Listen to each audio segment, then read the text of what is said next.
Spoštovane dame in gospodje, dober dan, dobrodošli v življenjskih intervjujih. Danes z nami Matej Krajnc, glasbenik, pesnik, pisatelj, pisec strokovnih monografij in še marsikaj drugega, kar bomo izvedeli. Matej, lep pozdrav. Zdravo, lep pozdrav. Imela bomo življenjski intervju, malo bomo šla, če si za to skozi tvoje življenje, kdaj si bil rojen, kaj si počel, kaj se spomniš od svojega rojstva in podobne zadeve. Pa mogoče, kar začnemo, rojen si bil v Mariboru? Rojen sem bil v Mariboru, ja, novembra 75, tako da zdaj je že kar nekaj časa od tega. Pa ni tako hudo dolgo, no. Pa ste dolgo še živeli, pol si se preselili, ampak ste dolgo živeli v Mariboru? Ne, jaz sem bil sam na porodniškem dopustu tukaj, potem sem se pa v Celju znašel in sem v Celju odraščal do faksa. Faks sem šel v Ljubljano, potem sem se malo vrnil v Maribor na faks, za nekaj časa pa nazaj v Ljubljano, tam končal in potem ostal v Ljubljani. Do zdaj, ko sem spet v Mariboru. Se mogoče kaj spomniš Celja, svojega otroštva? Kakšne spomine imaš na Celje? Zelo lepe, predvsem v tistih zelo zgodnih časih, se spomnim tam do enega leta 81, ko smo se preselili z enega konca Celja na drugega, se pravi, preden sem šel v šolo, sem kar še vedno nekako kar razčustovan, ko se spomnim tistih časov. Takrat je bilo Celje še zelo industrijsko. Spominjam se, da ko smo v tem vzhodnem delu Celja živeli, to je bilo točno nasproti Planeta Tuš zdajšnjega, tista hiša še zdaj stoji. In je bilo tako, se spomnim, od te industrije, od Cinkarne, od drugih, od Libele, od vseh teh industrij tako sivo vedno, da se ne spomnim sonca, ne? Nekako tak feeling je bil zanimiv, ne? Je pa res, da se v črno-beli tehniki spomnim tistih časov. Sploh nimam barv, barve so se začele šele, ko smo se preselili leta 81 na drug konc mesta, na zahodni. Tam je bilo manj industrije, bolj svetlo vreme in tam sem začel potem v šolo hoditi. Ampak najlepši spomini so povezani na ta prvi del tu pri zdajšnjem Planetu Tuš. Takrat je še moj oče tudi živel in so ogromno okoli skupaj hodila, se pogovarjala, hodila ob Savinji, gledala kipe, spomenike v Celju, tako da imam zelo lepe spomine in ogromno se spomnim iz tistega časa tudi. To je bilo pred osnovno šolo, ne? To je bilo pred osnovno šolo, ja. Super. V osnovno šolo pa... V osnovno šolo sem hodil v tem novem okraju, kamor smo se preselili, Lava se mu reče, to je na zahodnem delu mesta, blizu obvoznice Celje Zahod, blizu te vpadnice. Takrat je bila šola še dokaj nova, leta 77 so jo naredili, jaz sem 82 v jeseni šel v šolo, tako da je bila kar še nova šola in smo se kar, bila je takrat osnovna šola Veljka Vlahoviča, potem Herojev, se spomnim, sred avle je bil njegov doprsen kip in smo hodili tja prižigati za 29. novembra, pa za 1. novembra smo hodili prižigati svečko, imeli smo zmeraj neke proslave, v pevskem zboru sem bil, k raznim krožkom sem hodil, tako da je tista prve leta bilo kar fajn. Si mogoče opisal to obdobje v kakem romanu? Tega obdobja čist podrobno še ne pripravljam, pa imam že napisano veliko tega, ampak nisem še pa objavil tega. Si bil družabno otrok, si se bolj za sebe? Pa niti ne, jaz sem bil zmeraj bolj samotarski, zmeraj bolj za sebe, nikoli nisem niti iskal, da bi se s kom družil, da bi nek krog svojih imel, čeprav sem imel nek krog, smo imeli nek krog v osnovni šoli, spomnim, sploh potem na višji stopni. Prej ne, na nižji stopni niti ne. Na višji stopni pa smo imeli krog enih 4-5, ko smo se družili. Vem, da smo tam pred zbornico takratno stali vedno in čakali, da pridejo učitelji iz zbornice in nas peljejo v razred, ne. In to nas je bilo enih 5 takrat. Sem imel pa najboljšega prijatelja v osnovni šoli, ki smo bila sošolca. Tistega se tudi zelo rad spominjam, predvsem je bilo to zanimivo, recimo ta ena anekdota. Takrat smo oba dva poslušala Marjana Smodeta, ne, smo poslušala, takrat je ravno 82. je šla njegova prva plošča, Mrtva reka je bila na njej, in ko sem jaz bil sprejet v Pionirčka, takrat 29. novembra, en tip z 8. razreda, ki je bil videti tako Smodej z ono čupo, ne, je pel Mrtvo reko. Ne? Mene je zanimalo, takrat mi smo gledali doma vse te festivale in to, tako da sem vedel, da je on tisto leto zmagal na Slovenski popevki, sem z drugo pesmijo. Te Mrtve reke pa nekako nisem še slišal in me je zanimalo, kaj je to za ena pesem. Oče je bil takrat še živ, je bil z menoj, je vedel, ne? In sem rekel, jaz bi pa to imel za Božič. Ne? In sem potem res dobil to ploščo za Božič in ker je bil to zadnji Božič z očetom, ne? Je ta plošča ostala na mojih najljubših plošč sploh.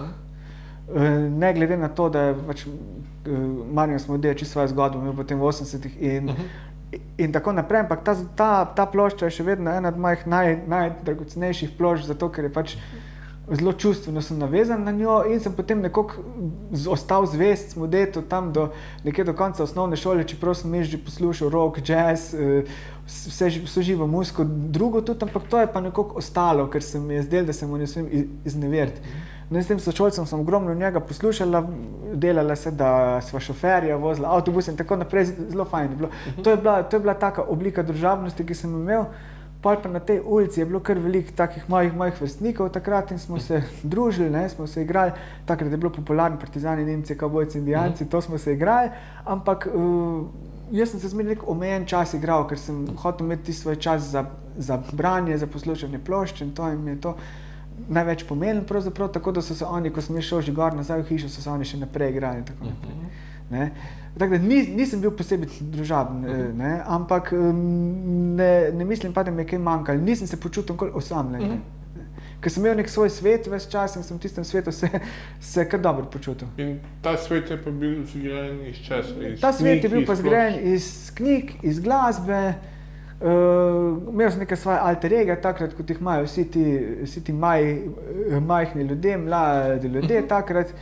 In mi je bilo to dosti. Tudi ogromno sem risal, stripe sem risal, razne zadeve sem risal, tudi na natečajih sem sodeloval teh likovnih v osnovni šoli, sem celo neke značke z Beograda dobival takrat. Tako da sem se ogromno stvari sem počel, tudi zelo zgodaj sem začel že objavljati profesionalno, tako da sem imel to. Glavno, to je bilo to. Že od malega sem vedel, da bom to delal. Super. Ja. Kaj si v umetniški družini odraščal?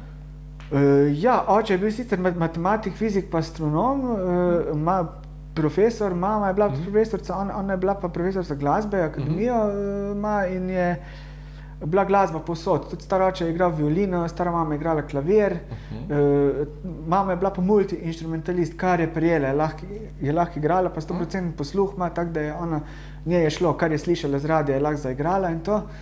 Tako da je bilo skozi, smo imeli knjige, plošče, so bile pri hiši ves čas, vsi smo bili v družini taki, da smo to poslušali. Oče je sicer bil naravoslovec, ampak je ogromno francoskih šansonov, klasična glasba, vse živo, tako da sem od malega imel, od klasične glasbe do šansonov, do pop muzike, do šlagerjev. Ko sem bil 82 let star, sta mi prinesla od Beatlov ploščo, ko sem bil tam nekje 7, 8, 9 let star, sem od Elvisa dobil recimo Golden Gate kvartet, se pravi gospel, New Singing kvartet, družinski prijatelji pa sorodniki so mi nosili pop pa šlagerje, tako da sem bil na tekočem z vsem, kar se na festivalih dogaja. Bral sem in spremljal vse te revije, oziroma takrat so še bile v časopisih veliko namenjen glasbi, pa ciljane revije so bile, recimo Osa je bila na Nedeljskem dnevniku, ko sem priloga Nedeljskega, je bilo na eni strani pop rock, na eni pa narodno zabavno. In jaz sem moral ta prvi dobiti roke, ko je Nedeljski dnevnik prvi smo imeli naročenega in tisto Oso sem mi moral dati ven in jaz sem tisto vse prebral, lestvice pregledal, to je moralo biti. In pa sem začel tam nekje 86, 87 izdajati na svojo revijo, narekovajo, fotokopiral sem enih 10 izvodov, na tipku sem napisal stroj jazz, se je reklo, da je bilo to o afroameriški duhovni glasbi, o jazzu, o popu, o tem in sem to pošiljal, se spomnim Draganu Buliču, takrat na Radio Slovenija. Tako da Dragan Bulič je recimo smo že takrat spoznala in je velikrat v oddaji to omenil in mi je tudi vrtel kakšne komade po to, tako da je bilo prav zabavno. Super. Ja. Dvakrat si omenil, da si očeta precej hitro izgubil, bi povedal kaj o tem? 83 leta junija je šel gore, pa ni več prišel nazaj. In to je bila kar traumatična izkušnja za mene, nisem nikoli pravzaprav zares predelal, ker je bila res neka ultimativen občutek izgube. Ne? Sicer sem imel veliko ljudi okoli sebe zmeri, recimo njena mama, teta, njena, ogromno nekih sorodnikov, znancev, družinskih in tako naprej, tako da ni bila nikoli prazna hiša ali karkoli, ampak toliko smo bila povezana v tistih 7 letih, kar smo bila skupaj, da mi je zelo manjko in mi še vedno manjka. Sploh, ker mi je dal takrat, ko sem bil majhen, nekih naukov temeljnih za živeti, ki se še zdaj po njih ravnam, ki sem si jih zapomnil in še zdaj živim po tem. Ne? Po teh načelih in se mi zdi, da če ne bi tega imel v tistih letih, bi se zelo drugače razvil zgodba, ki jo živim, kot se je. Veliko sem o tem pisal, veliko komadov je na to temo nastali in s tem nekako obračunavam ves čas. Se mi zdi pa tudi, da je prav, da pa nikoli ne pozabim, ne pozabiš take izkušnje, nikoli ne pozabiš, ampak da pa nočem tega vršiti iz sebe dokončno, ker se mi zdi, da mi to pomaga tudi v kakih zelo takih trenutkih, recimo, ko so temnejši, ne, ko vsak človek ima kdaj kak trenutek, ko ni ravno vesel, ne moreš biti skozi vesel, ampak pridejo kakšni časi, ko niso najbolj lepi in se mi zdi, da me je vedno ta spomin in ta izkušnja me je vedno nekako ven vlekla. Kaj bi on naredil v tem položaju, kako bi on reagiral, kaj bi on razmišljal, kako bi se s tem spopadel. In pa seveda glasba in literatura. Mogoče zato tudi nisem alkohola nikoli rabil. Jaz nisem nikoli pil, nikoli nisem žuriral na tak način, da bi zunaj ostal pil, kadil, tega nisem nikoli, ker sem vedno, ko bi to rabil, sem imel pisanje, sem imel muziko, sem si dal ploščo gor, sem šel pisati. In me ni nikoli mamil tudi to, no? Tako da tega nisem imel nikoli. V bistvu pisati si začel Pisati sem začel v osnovni šoli že, objavljati v bistvu. Ja, bral pa pisal sem pri 3 letih že, sem se naučil in sem potem prebral v glavnem komplet knjižnico že pred osnovno šolo doma, ne glede na to, so bile težke ali ne težke knjige, zdaj ugotavljam, nisem razumel pol teh težjih piscev, ne, ker Dostojevskega, če bereš pred šolo, jasno, da boš imel nič iz tega, od tega, ne. To moraš pa brati, ne. Ampak je pa bilo, pomagal mi je kar, da sem imel širok spekter vsega tega doma, ne. Star oče, mamin oče je bil direktor Mohorjeve družbe svoj čas in smo imeli res ogromno knjig, ogromno vsega doma, tudi posvetili od raznih piscev, recimo Finžgarja, pa take zadeve, tako da sem to prebral, to me je zanimalo. Ko sem bil čist majhen, sem imel slikance rad, pesmice, poezijo sem zmeraj zelo rad bral. Tako da to sem si tudi, in pol sem si seveda s knjižnice začel tudi masovno sposojati stvari. Tako da vem, da čez počitnice, ko smo šli k sorodnikom v Savinjsko, smo cel pretlažnik knjig z mamo nesla s seboj in sem tam ležal pod tistim orehom in sem bral, namesto da bi okoli leto padal, ampak sem lepo je smel svoje, ne, in sem bral skozi. Tako da to je bila neka ultimativna taka moja stvar, skozi sem to je bilo to, no, vedno. Kaj pa je pomenilo, ko si v šolo prišel, kako si šlo? Ta prvo leto je bilo v redu, ta prvo leto mi je bilo fascinantno, sploh ker je bila učiteljica tam v prvem letniku, v prvem razredu je bilo zelo v redu. In je bilo v redu, v drugem razredu potem ni bila več tako zelo v redu in sem začel imeti neke pomisleke in mi pa ni bilo več fajn v šolo hoditi. Pa me je začela šola nekako ovirati pri tem delu, ki bi ga želel opravljati, namreč pisati in brati in se po svoje izobraževati, ampak sem moral hoditi v šolo, ker pač je bilo to tako, da sem moral in me to z njo zelo gnjavilo, tako da sem bil zelo vesel, ko sem končal osnovno šolo in potem sem bil zelo vesel, ko sem končal gimnazijo. Na faksu je bilo potem boljš, ker sem pač delal to v svoji stroki, to me je ves čas zanimalo, primerjalna književnost, pa potem nemščino, ko sem v Mariboru študiral s književnostjo, to je bilo sploh ta starejša nemška književnost, to me je zmeraj zanimalo, pa starejša slovenska književnost 19. stoletje recimo.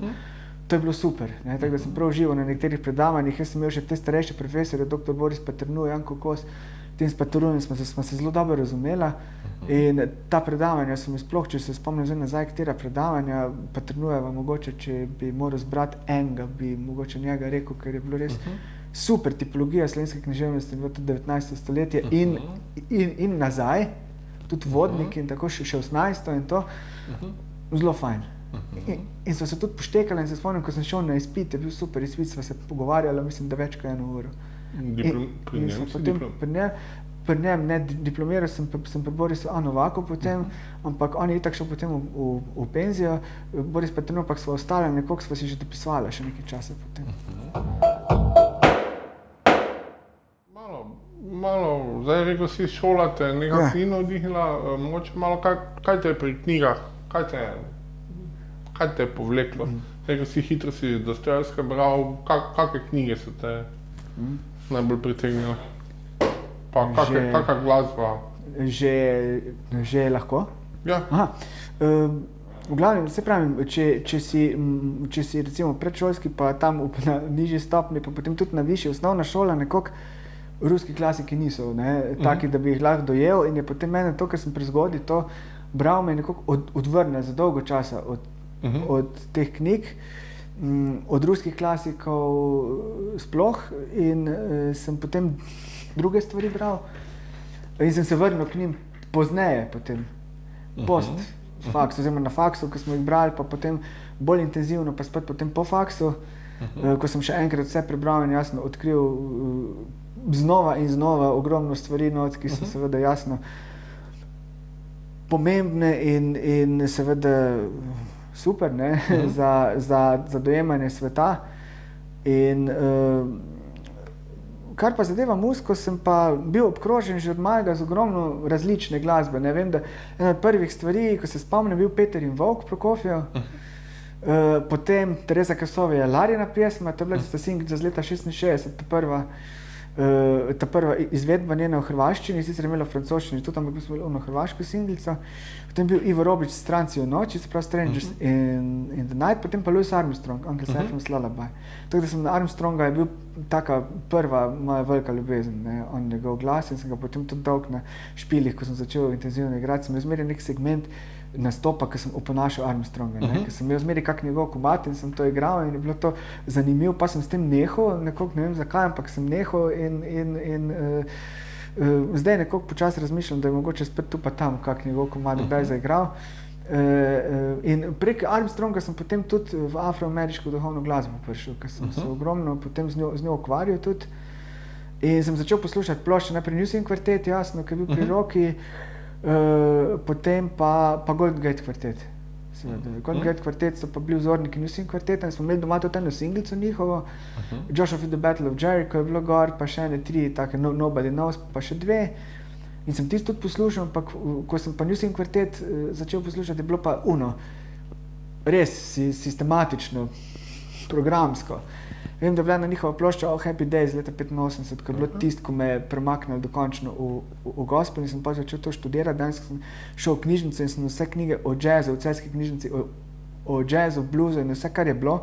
Včasih je bilo kar precej tega, sem imel, ker je v Srbiji izhajalo ogromno, pa na Hrvaškem tega, pri nas ne toliko, ampak tam so pa imeli to literaturo in so imeli v naših knjižnicah tudi to in se je dal dobiti, sposoditi in sem to. Vem, da je bila ena taka enciklopedija ilustrirana jazza, taka debela plava, potem ena knjiga strokovna, tudi sem tisto prebral. Vse, kar je pač se dal dobiti, od Amaletija zgodbe o jazzu, ko so bile vse živo. Pa Elvis je bil pomemben. To sem pa dobil kaseto leta 1984, prvo njegovo, in ko sem slišal Heartbreak Hotel, je bilo to za mene to. Pa sem začel tudi seveda od Elvisa, sem začel pa se širiti ven, sem pa začel poslušati vse živo, od muzike 50-ih, od Plattersov do vse živo in potem seveda Beatle sem imel že prej, tam 82 sem dobil Beatle, ampak takrat mi niso toliko potegnili. Potem, ko je prišel pa Elvis, so pa nekako z njim tudi Beatli zagrabili. Sem pa seveda, jaz sem malo tak, da potem, ko imam enega izvajalca, moram čim več od njega zbrati. Jaz sem potem rekel, evo, moram imeti vse od Elvisa, moram imeti vse od Beatlov. In se je začelo pa to zbiranje plošč. To je pa ena zadeva, ki me še danes drži, in to je ena od mojih teh obsesivnih zadev, ki pač se jim ne morem odpovedati. In zbiranje plošč in knjig. In sem potem načrtno zbiral stvari. In potem seveda od Elvisa, Beatlov je šlo do pač vsa glasba 60-ih, od Rolling Stonesov do vseh teh bendov, ki jih je bilo ogromno.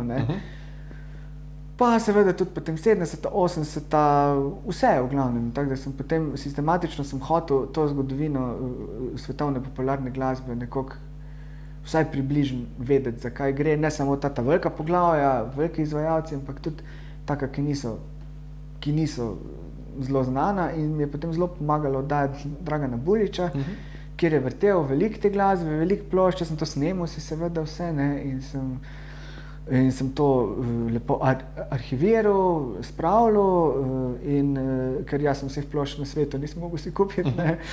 In potem sem pa začel v 90-ih poslušati oddajo Janeta Webra na Radiu Slovenija, kjer je imel pa te roots muziko, se pravi star country, star blues, folk, bluegrass in te zadeve. Nekaj malega sem že prej poznal, pa poglobljeno sem pa začel pri njem spoznavati te zadeve, začel tudi na koncerte hoditi veliko, in potem sem pa leta 99, ko sem prišel z Maribora, iz študija, sem začel pri njem delati na Radiu Slovenija. Zdaj sem malo preskočil, ampak sem za nalašč preskočil, da sem povezal ta lok z muziko, ne. Ampak ja, te plošče so bile ključne, da smo to doma imeli, ker sem imel že od majhnega, ko sem prej povedal, da se spomnim Kesovije pa Prokofjeva pa teh zadev, spomnim se tudi pravljic Helidonovih, tiste zelene plošče, zelene singlice z oranžno nalepko, ne, zato je meni tudi Helidon mi je še vedno založba, ne vem, najljubša meni osebno, ne, recimo, ker iz tistih časov, ko sem tiste zelene plošče in sem gledal, kako igla gor gre in potem nazaj in se spet pa je glas prišel ven iz tega in se mi je to zdelo noro, ne, da je to možno, da je to. In meni je bila zmeri ali singlica ali velika plošča, to je bilo svetinja, to si prijel v roka in si moral se obnašati, tako se reče, ne zdaj neki metati okoli pa lomiti ovitek, ampak to se je moralo lepo delati s tem, ne, tako da mi smo imeli nekako to privzgojeno v familiji, da smo zelo čuvali te zadeve, tako da mama je imela kar lepo zbirko klasične muzike, tako da smo ogromno nekih oper tudi preposlušali, sem že zelo majhen preposlušal Verdija celega, recimo vse žive, Puccinija, vse, kar češ, vse te opere, gledali smo stare filme, tako da sem se na stare filme navlekel tudi, od črno-belih, potem do musicalov, moj najljubši film je še vedno Singing in the Rain, ne. Ampak vse to je bilo nekako v tem okolju že, no, tako da sem bil nekako intelektualno spodbujen z te plati, da sem imel pravzaprav na pladnju prenešeno to, da se lahko ukvarjam s tem, če se hočem. Lahko bi bil tudi atomski fizik, če bi hotel, sem nisem imel sposobnosti, mislim, nisem bil za to in to je pa bilo nekako vedno, od malega sem vedel, da bi to rad delal. Daj mi mogoče malo povej, kako izgleda družinsko poslušanje plošče? Kaj to ste dali ploščo gor in potem ste sedeli na miru in poslušali opero? Ja, to je bilo prav obred. Okay. Naša dva sta prišla tam nekje okoli 3 iz službe, razen če niste imeli kakšne popoldanskih obveznosti še, ker je takrat so še vzgojiteljice.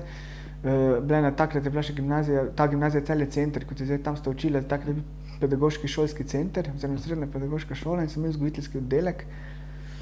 In sta včasih zvečer, tudi še pa ob sobotah so učili pa tako naprej, tako da to je bilo čisto druga fora, ampak popoldne pa med vikendi, če nismo kam šli, recimo popoldne po 4 uri, sploh se spomnim, dopoldne smo že včasih sva s teto poslušali, z mamino teto, ona je bila tudi na plošči cepljena. Je prišla gor k meni v sobo, ona je kaj kuhala od spodaj, pa je dala pač peč, karkoli je bilo, prišla k meni, pa sva brala. Levstika, Martin Krpan, moja najljubša knjiga, recimo še vedno, in zraven dala ploščo gor. In smo poslušala, ne vem, Viki Leandros z glave, jazz, recimo Ella Fitzgerald, pa sva dala kakšne jugoslovanske zadeve, kak Split ali pa Kesovje, kaj takega, za malo lažjega vzdušja, pa kako klasično muziko gor, pa kakšne take stvari in se je potem to skozi vrteli, midva sva brala, poslušala, kaj komentirala, popoldne je bilo pa podobno, ne. Smo dali ploščo gor, smo se usedli, smo poslušali opero, mi je pa te mama tudi razlagala, veš, tu so ta glasbila, to je tam, ta začne takrat, to je arija, to je uvertura, tako da sem imel zelo to poštiman, že zelo zgodaj sem vedel, kje je kaj, pa kaj se kaj dogaja in to se mi zdi, da je kar bilo pomembno za to, kar zdaj delam tudi, da nisem imel problemov s tem, da sem tega učiti treba, da sem to že imel. Bereš note? Bolj počasi, nisem se nikoli učil prav, to pa zaradi cerebralne paralize, ki jo imam in pri čemer je pa je pa, imam tu malo handicapa, kar se tega tiče, ampak se ne sekiram kaj preveč. Tisto osnovno melodijo znam razbrati, nisem pa zdaj, da bi bil glih Beethoven popisal note, ko idiot pa jih bral na slepo, to pa nisem. Kak je izgledal ta prestop med poslušanjem pa branjem, pa pisanjem pa igranjem? Kako se je to produciranje začelo? Prej se hitro si začel pisati, kasneje si začel tudi skladati. Pravzaprav čist organsko. Jaz niti ne spominjam, da bi danes ta pristop bil. Nekako vzajemno je šlo. Ne vem, na neki točki sem pač začel pisati pesmice, ne vem, domislice. Jaz se spomnim, prva pesem je bila, ki sem jo zapisal leta 81, oktobra. Tako v letu 40 let, kar sem prvo pesem napisal oktobra, je bila čist simpel, res tak blesava pesmica, ampak okej. Na Velikem Griču velik grad v soncem obsijan, na Malem Griču mali grad v soncem obsijan. Je bil pa vpliv, navdih je bil pa Celjski grad, ki so bila z očetom na gradu in pa vem, da smo prišli domov in sem se usedel na kolena, pa sem začel to recitirati, pa sem to enkrat parkrat ponovil, pa zapiši to, ne? In sem pa zapisal to in vem, da mi smo imeli te miniaturke, smo imeli ogromno teh doma, ne? Ko so bile te pesniške miniaturke, smo imeli Prešerna, Keteja, vse živo smo imeli, oziroma mislim, da Keteja, ne, ampak Aškerca, Prešern, Aškert, Župančič, ti so bili. In sem pa rekel, zdaj pa jaz miniaturko si napisal, ne. In sem pa začel neke pesmice pisati, tako da je nek tak Zveščič rato, da je bil tak prvi Zveščič. Ko sem poslušal take pesmice o rožicah, o tem, onem, take stvari, ko sem pač, ne vem, ko si 6 let star, recimo, ti grejo take stvari po glavu, ne bom zdaj nekih velikih življenjskih stvarih pisal, jasno, ampak sem pisal o tem, kar sem opazoval, kar sem videl. Vem, da je neka pesem o maskah, ena o semaforju, nekaj je bilo o eni sosedi, ki je hodila mimo, pa je pozdravljala, pa ena je pozdravljala tam z okna dol, sem o njej napisal nekaj, se spomnim teta Trezika, dobro jutro, ali nekaj takega, take fajn naivne pesmice, ampak začelo se je nekako, ne spomnim se, da bi to bilo nek prelom, ampak nekako je šlo iz tega, ker sem pač bral, pa gledal, sem začel naenkrat pisati. V bistvu imaš blazno disciplino, kaj se tiče pisanja? Ja, imam kar, ja. Kaj to pomeni, kaj dnevno pišeš ali kako? Dnevno, ja. Kako to pri tebi izgleda? Ja, pravzaprav nič kaj nima nekih uokvirjenih, ne vem, da bi imel nek obred ali pa da bi imel urnik, kar se tega tiče. Ampak, ko imam navdih, zapišem. Ko me prime, da bi vzel kitaro v roko, jo primem, ampak to, da vsak dan vsaj pol ure kitaro igram, to je ziher. In potem pride ali pa včasih preigravam, ne vem, pa 1 uro, kakšne šlagerje, evergreene, ne vem, karkoli Dylana, Cohena, sploh nič svojega, recimo, ne, včasih pa, ne vem, se usedem, pa nastane 12 komadov, ne, tako da ni nekega recepta, da bi po nekem receptu delal, ampak čist zaenkrat navdih še je, no, sem vesel, da mi ni treba, tako da lahko potegnem z rokava 10 komadov, če jih rabim, ne, ampak sem pa zelo selektiven pri tem tudi. Kako to pomeni? Malo opiši teh 10 komadov, ki jih potegneš z rokava, kako to izgleda? Ja, ne vem, rečem si zdaj pa čas za novo plato. In se vsedeš in je v pol ure plata ne? In se vsedem pol ure ne, ampak tam, ne vem, kako uro porabim za pisanje komadov, kako uro, da to posnamem, v enih 2 urah pa pol, recimo, je to fertik. Ni pa, mislim, to sposobnost imam, da lahko naredim v enem dnevu ploščo, no. Okay. Ja, odkril sem, da ima še eden od teh ljudi, ki jih poznam še enega, ki ima to isto sposobnost, ne, to je Aleksander Cepuš. Okay. To je basist iz Celja, pa glasbenik, pa tudi piše, se je sodeloval tudi s Kulturnim centrom Maribor, ki je pa moja prva najljubša založba, ker sem že prej rekel za Heleno, moram tudi omeniti, da Kulturni center Maribor pa takoj je takoj zraven stoji, ker tudi zelo dolgo sodelujem in je bil tudi zelo odprt do mojih idej vedno in je bila ta glasba, ki se je ni nikjer drugje dal slišati in mi je bilo to vedno všeč, da je neka založba, ki izdaja tako glasbo, ki je pomembna. In in gre za neko ohranjanje zgodovine, gre za pozivanje avtorjev, ki imajo kaj povedati, no, to hočem reči. Zaradi tega mi je bila zmeri fascinantna prejšnji subkulturni azil, ko smo sodelovali. Ampak da ne bom zdaj, da ne bo izgledal kot reklama, to hočem povedati, da je on tudi eden od takih, in ko sva se midva našla, recimo, tam nekje leta 97 sva se spoznala, potem sva začela pa 2010 sodelovati, sva ugotovila, da lahko oba dva narediva plato, kakor nama paše. In da imamo pač ideje veliko in da se da, in sva ogromno res naredila v zadnjih 10 letih. Ravno včeraj sem videl njegov video, ki je razmišljal o tem letu 2010, ko sva 2 plošči posnela za eno hrvaško založbo in sva prišla v studio in sva se usedla, on je odšpilil z prve vse basovske linije, solo kitare, ni bilo nobenega problema. On lahko recimo z lufta zimprovizira, kar hoče, in to mi je super, ker jaz se pa tudi ne rad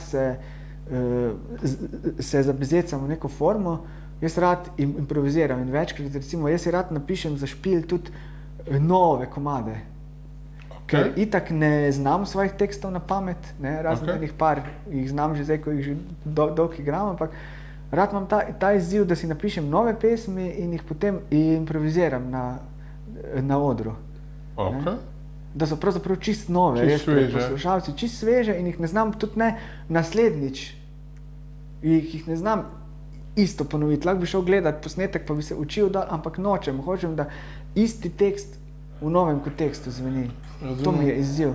Koliko melodij lahko recimo na en tekst narediš, v kakih kontekstih lahko zveni, v kakih oblekah ga lahko narediš, ko ga lahko ponudiš. To so recimo izzivi, zaradi katerih delam to, kar delam. Imaš podobne izzive pri pisanju? Pri literaturi tudi, ja. Kako pa to zgleda? Zgleda pa, da moram jaz uživati v tem, kar pišem. Del tega seveda, kar pišem, recenzije, kritike, pa kakšne stvari, jasno, tudi delaš, pač jaz sem zmeri z veseljem to delam, ne zaradi tega, ker bi moral, ker sem pač ve od tega zelo dolgo, ampak ker je fajn mi to delati, ne, ampak leposlovje sem pa vedno pisal iz tega občutka uživanja ob tem, ko sedim zraven, in nekako sem tudi neortodoksno leposlovje je nastajalo zmeri iz tega.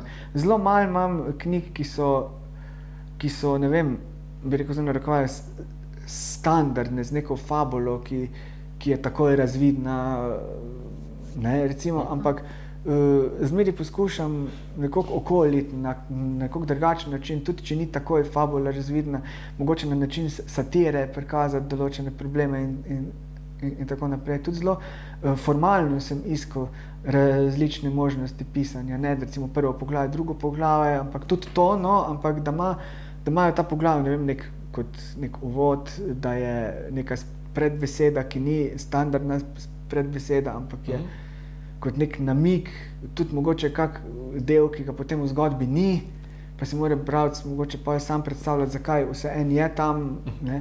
Recimo take stvari, izziv, ki je meni kot bralcu zanimiv tudi.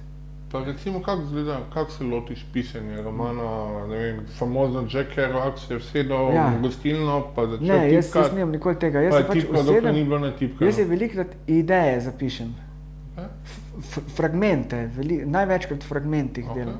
Edini roman, ko sem ga napisal čist v enem kosu, je bil Rekviem za gospo Goršičevo, ko je šel 2009 pri Literi. Tisti je bil napisan v par dneh po noč. Sem res sedel po par ur vsak dan zraven in je bil napisan in tako, kot je bil napisan, je ostal, nisem ga nič spremenil. Drugač pa ne, drugač pa tudi po 10 let in več delam roman. Se pravi, več romanov naenkrat delaš? Tudi več romanov naenkrat delam. Več tudi krajših romanov, daljših romanov, vse žive forme imam. Imam tudi zelo kratke te prozne stvari in to ponovadi sporedno nastaja. In zelo malo od tega, kar nastane, potem objavim. Čeprav se zdi mogoče komu, da ful objavljam, ampak zelo malo od tega, dejansko zelo veliko imam predaljih vseh teh. Okay, se pravi, recimo ti priješ domov v predal, v računalnik, odpreš računalnik in imaš, ne vem, govorim na pamet, 37 fajlov, ki jih lahko danes nadaljuješ. Ja, ki jih lahko nadaljujem. In potem, če sem v takem razpoloženju, da mi recimo potegne, tukaj pa vem, kaj bi naprej šlo, tudi če nimam zapisan že prej, kaj je naprej, ne, tole me pa potegne danes spet. Ne. Je pa kakšna zgodba, ko sem jo začel, pa me ne potegne 5-6 let več. Kdaj pa je končana? Mogoče tudi ni. Okay. Zelo veliko nedokončanega tudi, ampak recimo en primer je Zgodovina harmonike, ki sem jo izdal letos pri vas, ne, je sicer en od teh romanov, ki je bil dosti hiter narejen. 2 leti sem ga sicer pisal, tiste prve ideje do konca, je bilo približno 2 leti, kar je dosti hiter za mene. Ampak je bil tam nekje na sredi, se mi je ustavil. Ne? In zdaj ta roman nima neke tekoče fabule od prve strani do zadnje, ne? Je zelo fragmentarno pisan in nastal pa iz raznih idej, ki so se mi dogajale in sem jih potem spremenil v to zgodbo o tem tipu, ki izum harmoniko. Ne? In potem sem dopolnjeval, dopisoval in brisal, tudi po cele fragmente zbrisal in jih na novo napisal, ker se mi ni zdelo, da ta star paše v ta kontekst, ko sem nadaljeval. Tako recimo zgleda. En roman je pa nastajal celo od leta 1998, pa sem ga objavil 2018 na Hrvaškem. Nastajal kot kratka zgodba in sem ga potem začel, sem potem ga napisal leta 1998, sem mislil, da je končano. In pa, ko sem ga hotel objaviti kot kratko zgodbo, mi je nekaj manjka, se mi zdi, da se prehiter vse razvije. Sem rekel, gremo nadaljevati, to je bilo 2001. In sem potem nadaljeval kako leto 2001, sem začel pisati, sem kako leto pa pol pisal, sem je ustavil in potem nisem 5 let ali 6 let napisal nič in potem spet 1 leto sem pisal, mogoče 2 meseca, potem spet ustavil, potem sem 2018 se usedel in sem rekel, zdaj pa mislim, da vem, kako hočem to končati in sem se usedel in sem kakih 14 dni pisal in sem ga pa končal res. Tako da to so zelo, ti postopki so zelo različni. Lahko da bo naslednji roman, ko bo nastal v vezani obliki, da sem usedel, pa 2 meseca sedel, pa pol leta sedel, pa bo pač skupaj. Lahko pa da ne bo končan. Pesniške zbirke so pa drugačne. Pesniške zbirke pa Pesniške zbirke so pa drugačne. Pesniške zbirke pa ponavadi nastajajo dosti hitro. Okay. Ker ko imam en koncept, ker pri meni zmeraj gre preko koncepta, pri ploščah, pri knjigah, pri vsem. Nek koncept mora biti, nek rep pa glavo mora imeti, neka rdeča nit mora biti skozi to. In potem, ko imam nek koncept, pri poeziji gre dosti hitro. Pri prozi pa ne, pri prozi rabim pa dlje časa, ampak uživam pa isto v poeziji in v prozi uživam isto. Okay. Kaj pa z slogom? Popravljaš za sabo ali prvi spis pustiš, se zaneseš na svoj jezik? Zanesem se, ampak grem za seboj prebrati, pogledati, če bi še kakšna ideja prišla, če mi kaj je šlo, če sem se kaj zatipkal. To vem, grem zmeri pregledati in večkrat kaj opazim, to bi se pa dalo mogoče druga beseda uporabiti. Potem pa se nekaj časa pustim po tistem prvem reviewju, si pustim nekaj časa, pa se vrnem, čez nekaj časa pa vidim, kako je. Zdaj recimo pišem nadaljevanje Studencev, Okay. Pišem od Elvisa do Agencije, opisujem to svoje obdobje s prvim bendom. In je tudi tako, da sem začel, pa sem prišel enih 125 strani sem napisal že A4, ampak nisem niti slučajno gotov in sem nehal. Zdaj 1,5 leta, kar sem nehal. Moram pa letos to dokončati, ker je letos 20 let, kar smo to ploščo izdali, o kateri gre beseda tam, ne, in moram končati letos to. In sem videl, da pač zdaj, ko se vračam, ne, zelo spreminjam, tudi slogovno, tudi dialoge spreminjam, kaj kdo reče in tako naprej. Tako da se zgodi, da kar spremenimo tistega prvega rokopisa. Kot sem pa rekel imel za gospod Goršičev, pa nisem niti besede. To je pa tako, je prišlo ven, je šlo skozi in to je bilo to. Imaš zdaj blokad? Ne.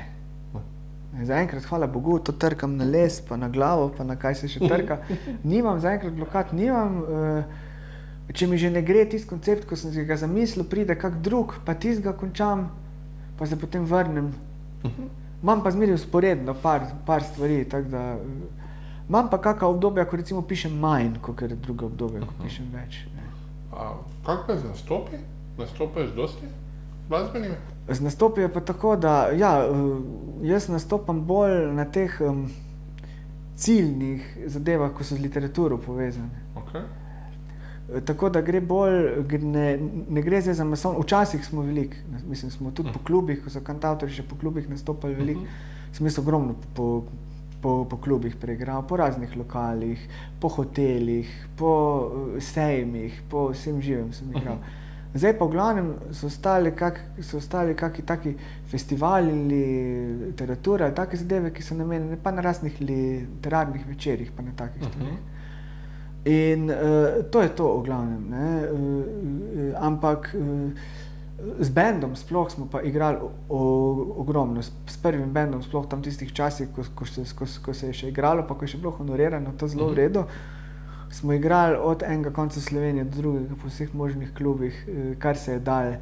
In to so bili res tisti rockerski špili, ko si recimo začel ob polnoči, pa si do 3-4 zjutraj špilo, prišel ob 6 domov. Ampak sem hitro ugotovil, da meni tak način življenja ni najbolj za moj živčni sistem, ker ta cerebralna paraliza ima pač nek svoj živčni sistem, ki mu ne ustreza, da ni spanja v nekem obdobju, ko je organizem najbolj utrujen, se pravi tam nekje pred polnočjo do enih 4-5 zjutraj je tisto obdobje, ko je za telo najbolj spati, ne, pravijo, in jaz sem ugotovil, da je za mene tudi, ne, ampak sem imel pa zmeraj tak life, da sem po polnoči hodil spati, ne. In se mi je to pa začelo tudi poznati, ne, na živčnem sistemu in na kondiciji. Tako da sem zdaj zadnje čase spet poskušam priti v ta nek bolj reden del in ne prepozno hoditi spat, ampak tega orto life pa, to sem pa kar hitro nehal. Ker sem videl, da ne morem zdržati, ker ne smo imeli turnejo, se samo leta 2001, ker smo igrali, mislim, da smo imeli na 10 špilov na mesec, 15, da smo na neki točki smo imeli tudi 100 in več špilov na let. In sem rekel turnejo, po tistem vem, da ko smo promovirali ploščo in me je sesul čist. Ker smo pa res, ob 8 bi morali začeti špilati, smo prišli tja, ni bilo nič, je bila tonska proba, ob 10 špilati smo začeli ob polnoči, prišel sem ob 6 zjutraj domov, prekajen, utrujen, sesul, zjutraj sem moral delati in sem videl, da mi ne bo to znesel. Tako da sem tista bendovska leta, so bila tisti 2 leti, je bilo res orto-rockersko, sicer nisem pil nikoli, kadil in to, ampak tako da sem bil zmeraj ta trezen v bendu, ne, ampak izčrpate, ne. Te špile, ki jih imam pa zdaj sicer ni toliko, ne, zaradi znanih nam stvari, tudi zaradi PCT pogojev, katerih nisem največji fan, ne, in sem rekel, da ne bom igral, kjer bojo ti pogoji, igram samo tam, kjer jih ni, ampak to ni zdaj važno. Sem ugotovil, da mi ustreza v teh okoljih literarnih igrati, ker so ponovadi bila tam od 5 do 8 zvečer, recimo, ne. In sem bil tam ob 9-10 vedno gotov in je bilo redko kdaj, da je to dlje, ne, trajalo, da se je to zavleklo. Tako da to mi je zelo začelo ustrezati in sem potem iskal bolj te variante in sem se v to vrgel in sem v teh okoljih bolj ali manj potem zdaj zadnjih 10 let recimo. Ne. In mi to kar nekako ustreza. Ker pa tudi druge stvari delam, pa ni zdaj ta moj poklic kantavtorja sem bil pa eden od teh registriranih za poklic kantavtorja. Tako da sem bil kar nekaj časa profesionalno v tem in tudi profesionalno v pisanju, v prevajanju, tako da tudi vem, kaj pomeni življenje svobodnjaka. Ja, po eni strani ima svoje prednosti, po drugi strani pa imam, kot sem že večkrat rekel, imam slabo navado, da rad jem vsak dan. Ja. To je za umetnika slabo. To imamo neko slabo navado in jaz sem nekako na to sem navajen, no, in nekako si poskušam omogočiti tudi nekako finančno, da lahko jem, ne, takrat, ko mi paše. Ne vidi se mi, ampak moram ene 4 obroke na dan imeti. Ja, vsaj, ne. Verjamem, ja. Daj mi malo pove, kako je življenje za cerebralno paralizo. Zanimivo. Ne? Jaz dolgo nisem vedel sploh, da jo imam. Ne? Vedel sem, da imam določene stvari, ki jih ne morem delati. Zraven teže sem imel vedno probleme. Kolesa nisem mogel nikoli voziti, plavati nisem mogel naučiti, žoge nisem mogel brcati, ker sem pač izgubil koordinacijo in ni bilo možno. Potem tudi zaradi koliko kolen, ki sem imel prizadete, nisem mogel, ne vem, športom se ukvarjati nobenim, nisem mogel stopati čez stopnice navzdol, po tekočih stopnicah dol ne morem iti, recimo zaradi ravnoteže in tako naprej. Imam te probleme, ker sem se pa naučil živeti z njimi.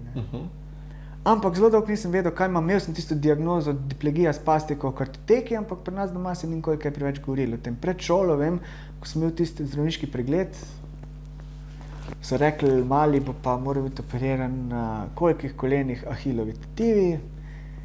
So rekli, boljš, da ne gre sploh v šolo. Pa so rekli, pri meni doma ni govora. Bo šel kar v šolo, pa ga bomo dali na fizioterapijo. Pa sem pa res na fizioterapijo hodil, ampak sem ga dali na neurofizioterapijo. Se pravi, sem bil skupaj s cerebralci in sem bil tudi s takimi zelo težkimi primeri, ker imam lažjo obliko. Kljub temu imam ta 3. stopnjo invalidnosti, pa 80% invalidnost na spodnjih okončinah, tako da ni čisto enostavno, ampak nisem pa tako prizadet, da ne bi mogel hoditi. Ampak tako da sem zelo hitro spoznal, kakšne so te oblike, kako so lahko nianse, milijon nians. Tako da tudi, če nisi ti čisto verižen, pa nepokreten, ne pomeni, da nisi invalid in da nimaš cerebralne paralize. Glede si pa cerebralno paralizo, si predstavljajo nek boga reveža zveriženega v vozičku, ki ne more govoriti, ki ne more hoditi, ki ne more nič, ampak ni res. Cerebralna paraliza ima komavrca. Vse žive, od tiste najlažje oblike, ki se dejansko skoraj ne pozna, do te moje nekje tule, ki je resna, ampak lahko pa za sebe skrbim, recimo, s pomočjo seveda pri določenih stvareh, kakšne stopnice, pa kakšni robovi, pa take zadeve ne morem čisto vsega sam, ampak veliko stvari pa, kako sem rekel, dokler lahko grem na stranišče sam, je okej. Ampak v redu, potem so pa one, pa je pa on spekter, in z vsem tem sem to vse spoznal in sem se zelo naučil to, spoštujem te, vse te oblike. Vem, da obstajajo in če vidim nekoga, ki nima tako hude oblike, vem kljub temu, da potrebuje pomoč, da je njegovo življenje oteženo zaradi tega. Smo pa v glavnem mi, ki imamo cerebralno paralizo, borci. Vidim tudi pri teh, ki imajo teže oblike, recimo moja prijateljica, dolgoletna Nuša Ilovar, živi v Žalcu, pesnica, pa ona ima težjo obliko, ampak je borka, ona piše, ona dela in se ne da, in to se mi zdi super. Pač, da imaš ta svoj life, tudi je pa pomembno, kako je okolje in kakva je familija. Kako ti v družini to omogočajo. Njene družine, recimo, super, so vse v to usmerili, da ona lahko dela to, kar dela, da nima oteženih nekaterih stvari, ki bi jih lahko imela. Pri meni je bilo pa tako, da se ni kaj preveč o tem govorili. Res sem bil opravičen telesne vzgoje, ki pač nisem mogel, verjetno zato, ker so se tudi bali, da bi se poškodoval. Kaj dosti pa ni o tem govorili, tudi niso pustili, da bi bil kaj bogi ali pa karkoli, ampak jaz sem potem videl, da ne morem določenih stvari početi, in sem potem na neki točki odkril, zakaj. In sem se začel izobraževati na tej ravni, ima tudi veliko zaslug moja žena za to, ker jo je zanimalo njo tudi. In tako da imam zdaj uradno diagnozo, lepo s papirji in tudi s terapijami in z vsem tem, kar spada zraven. In zdaj dokončno so mi tudi jasne nekatere stvari, ki mi niso bile jasne takrat, zakaj ne morem to pa to, ali pa zakaj sem v šoli mogoče kdaj kaj dojemo drugače kot drugi, zakaj nisem mogel po stopnicah tako hitro iti, zakaj mi matematična logika ni toliko jasna, kot recimo pisanje, tam recimo pri cerebralcih velja, da imajo določene stopne logike razvite bolj kot drugo, recimo jaz imam matematično logiko ne toliko razvito, kot to besedno, je zelo velik razkorak. In zakaj?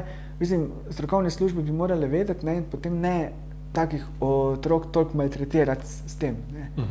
ampak tega takrat še ni bilo, v tistih časih, ko sem jaz odraščal, še ni bilo toliko ozaveščanja, zdaj se več ve o tem in so tudi prilagojeni programi, jasno. Ne.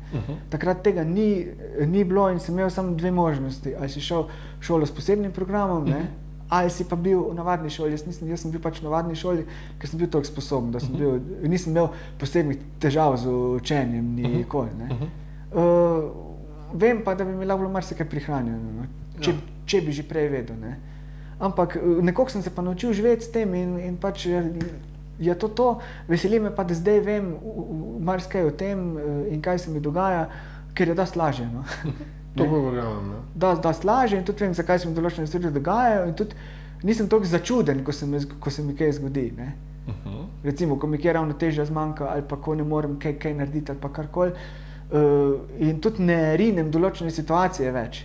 Ker včasih, ko sem mislil, da sem enako vreden, ko se mi ni še zdelo, da bi lahko, pa sem videl, da ne morem pol, ne. Zdaj ne rinem niti v te situacije več. Se raje izognem ali pa, ne vem, eno od drugih možnosti uporabim, ker so zmeri alternative, da lahko narediš na drugačen način. Je pa res verjetno bo potrebno v družbi še kar precej ozaveščanja o teh stvareh, ne samo o cerebralni paralizi, tudi o multipli sklerozi, o ADHD, o ALS in teh boleznih, ki so vse nevrološke bolezni, ker včasih se zdi, da te nevrološke bolezni niso bolezni prave, ne?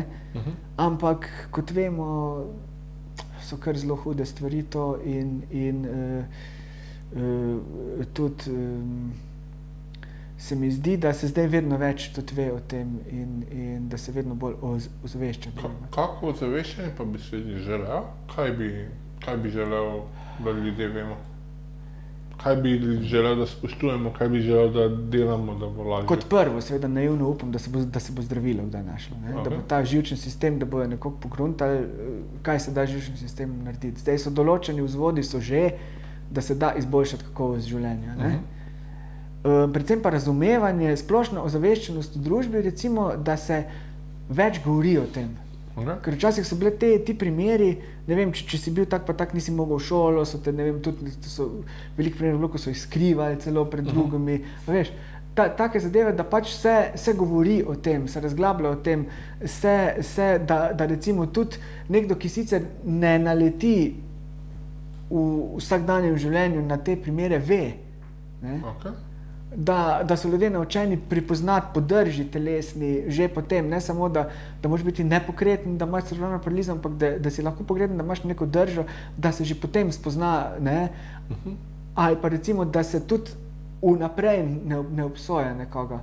Ker ljudje so zelo hitri včasih, pa rečejo komu, jaz recimo ne morem stati dolg na avtobusu, ne? Potem sem kdaj, a boš ostal ali ne? Vse ne more nekdo vedeti, a imaš ti probleme ali nimaš. Da se že vnaprej ne znese nekdo, ampak da mogoče pa pomisli, kaj pa če mogoče sedi zaradi tega, tudi čeprav je mlad, ne? Mogoče pa sedi zato, ker mu ni kaj v redu, ne? Mogoče pa ima kak problem, pa ga mogoče vprašal, gospod, a vas kaj boli, ali lahko mogoče ostanete, da bi se jaz usedla, ker sem starejša. Mogoče na nek tak način, na tak način, mislim, ne?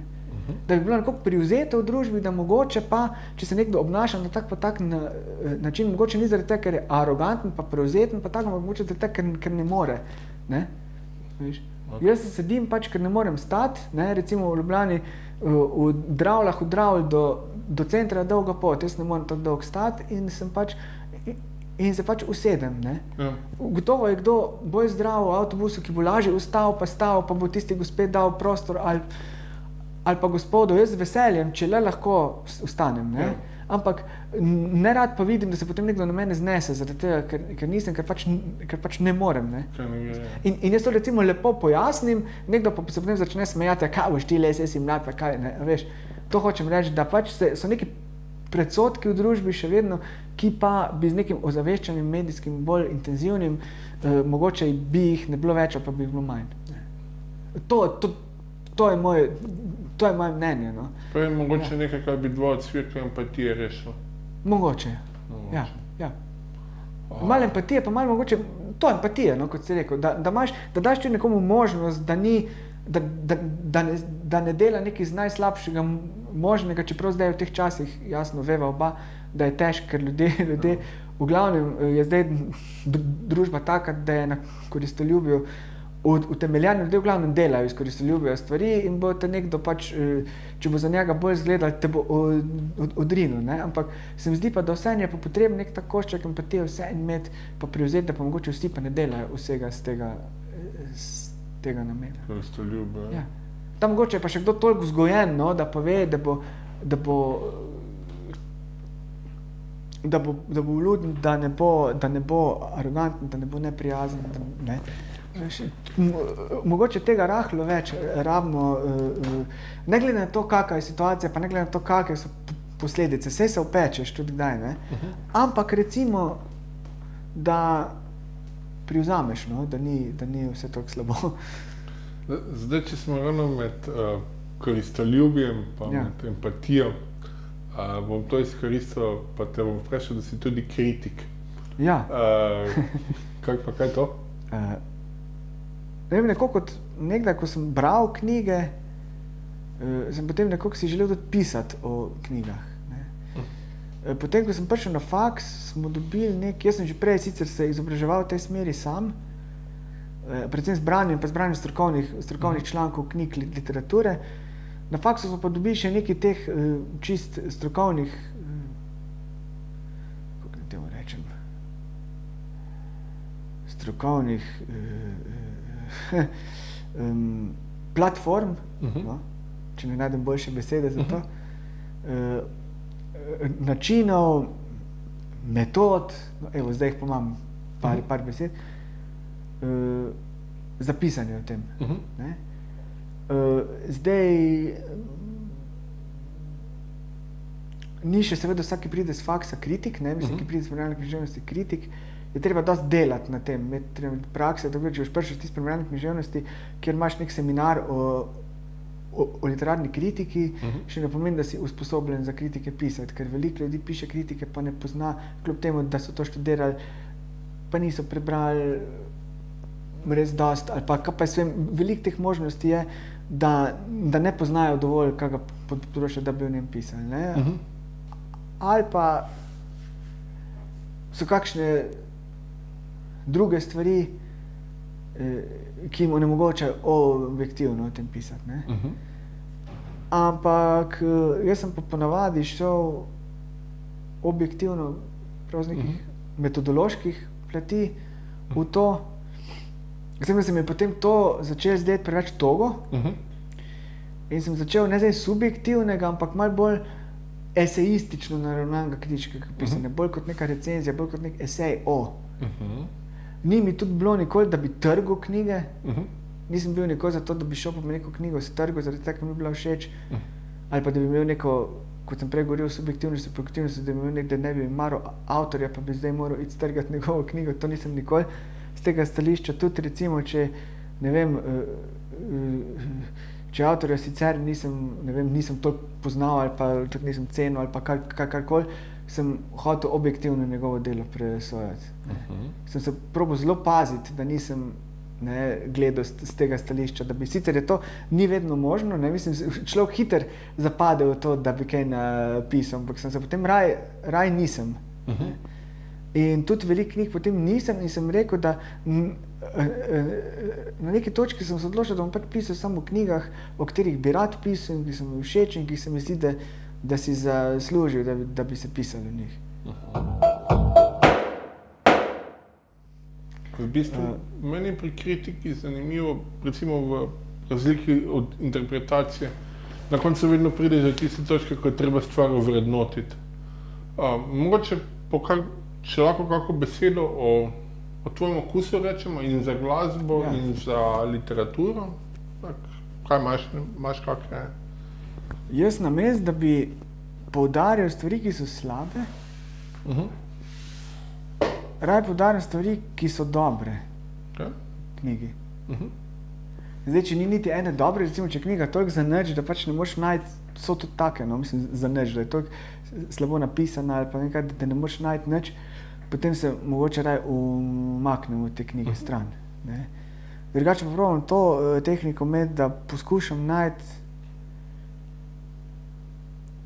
tisto, kar se mi zdi, da je vredno omeniti zakaj je ta knjiga dobra in zakaj se jo splača brati. Se mi zdi, da je toliko knjig in toliko literature, da je nekoliko brez veze izgubljati čas s tem, kar ti nekoliko ne sede, pa ti ni všeč, ali pa ti takrat ne paše. Vse veliko je pa tudi stvari, ko se nekako na neki točki ti ne sedejo, pa se potem čez nekaj časa vrneš k njim, pa ugotoviš, pa mogoče takrat pišeš o njih. Ne.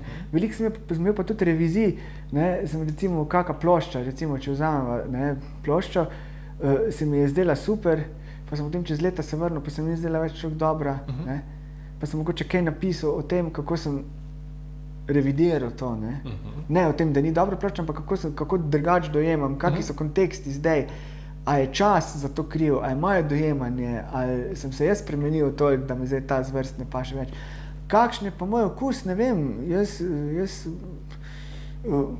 sem prebral ogromno vsega, od strokovne literature do temu, kaj se reče visoka literatura, do trivialne, temu, kaj se reče trivialna, ampak nisem hotel nikoli ločevati tega. Meni, če je avtor dober, mi ni važno, ali je trivialen, ali je visok, ali ni, meni je dober tako Dostojevski, kot Conan Doyle, kot Agatha Christie. Različne sloge, različne načine, različne mere, različne pristope imajo, različne kontekste, tako da imam zelo širok tudi diapazon teh avtorjev. Je pa jasno, da v nekaterih knjigah se prepoznava neka kakovost literature, ne. Tudi recimo pri Conanu Doyleu vidiš, da ta Sherlock Holmes njegov ali pa Izgubljeni svet, to so knjige, ki so dobro napisane, tudi tehnično, če gledaš, je to dobro napisano. Agatha Christie tudi. Agatha Christie je pravzaprav s to popularnostjo svojo strašno, ne, pridobila, da je potem postala neka trivialna literatura, pa nekako se mi zdi padla v očeh stroke, ne. Pardon. Medtem, ko pa res za neke te kaj se vem, ko se reče, hitra literatura, instantna literatura, tam je pa nekako ne leži. Vem, da že včasih, ko je bilo to zelo popularno, nisem bil recimo za kaj se vem, za Veroniko Viktorijo Holt, recimo, nisem bil za knjige o Angeliki, tudi Doktor romani mi nisem nikoli sedel, čeprav jih je bilo, priznam, v Savinjski je bilo lušno kakšnega prebrati, ampak mi nisem nikoli, tudi ko sem ga prebral, mi ni nič dal. Ne? Pa takrat nisem vedel, zakaj, pač mi ni nič dal, zdaj vem, ne, zakaj, ker pač ni tako dobro napisan, no, ampak čisto tehnično, če gledamo, ne? Če gremo po teh standardih, ampak so pa nekateri avtorji, ko recimo nam so rekli na faksu, da ne smemo Žile Verne sploh se o njem pogovarjati, ker to ne spada na primerno književnost. To se mi zdi neumno, recimo. Ne? To je bilo prepovedano. Conan Doyle je bil prepovedan. Ne? Se mi zdi brez veze, zakaj?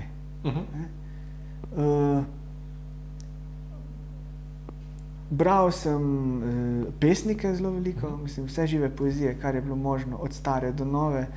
Še vedno spremljam poezijo ves čas, romanopis je bolj malo manj. Tudi romanopis je manj. Ja.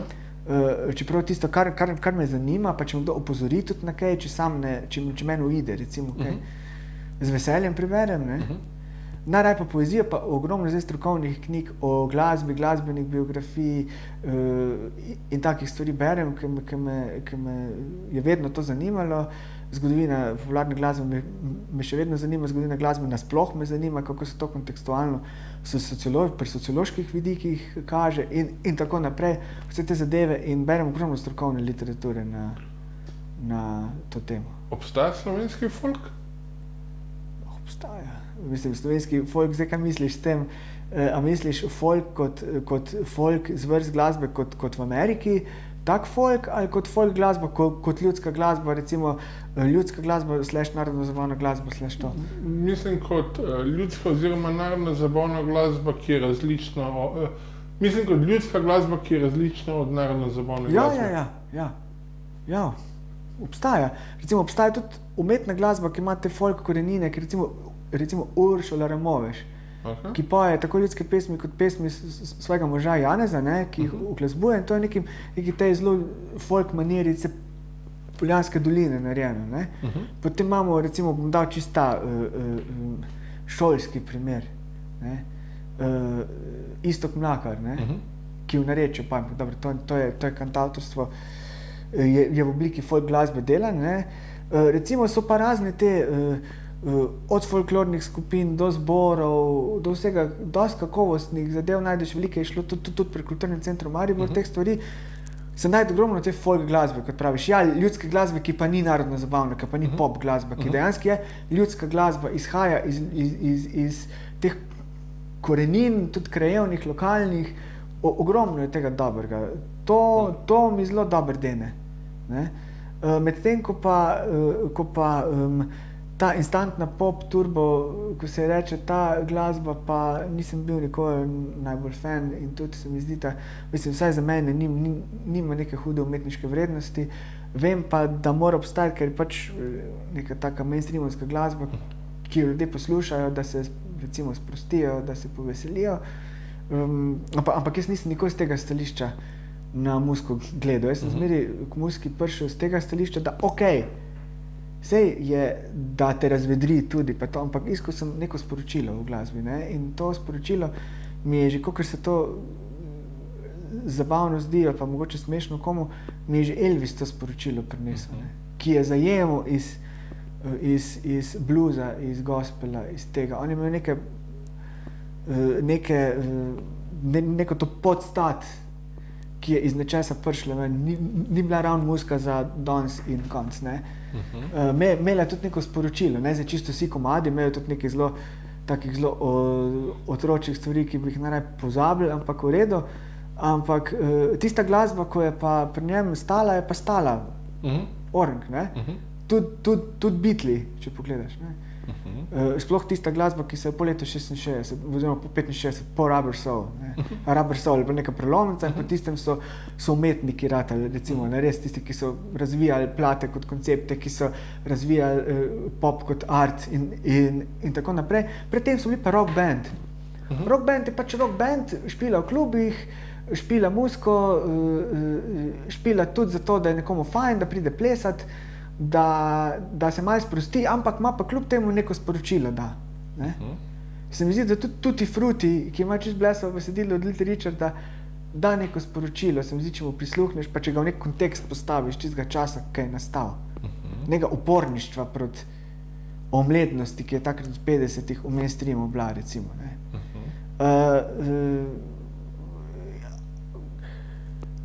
Narodno zvana glasba kot taka sem pa jo poslušal že od malega, ker smo bili zmeraj nekako v stiku z njo tudi prek festivalov, pa na podeželju smo imeli sorodnike in je bila pač ta glasba del tega.